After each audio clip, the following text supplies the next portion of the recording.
Welcome to their movie maker channel.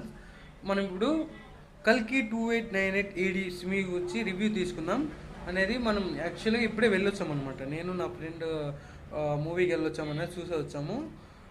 ఒక్క ముక్కులో చెప్పాలంటే మాత్రం సినిమా సూపర్గా ఉందండి. అందరూ ఫ్యామిలీతో పాటు వెళ్ళి చూడగల మూవీ అది. సినిమా కథపరంగా వస్తే చాలా బాగుంది.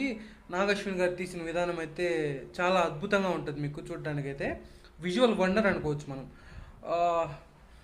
600 crore బడ్జెట్ అన్నారు కదా, దానికి ఖచ్చితంగా మనం ఓకే అనుకోవచ్చు.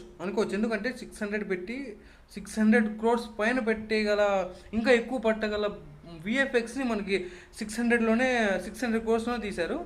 కథ అంటారా, చాలా అద్భుతంగా ఉంటుంది. ఇది మన మహాభారతంలోని మైథలాజికల్ నుంచి తీసుకున్న ఫ్యూచర్లో ఏం జరగబోతుంది అన్న దానిపైన డిపెండ్ అయి ఉంటుంది.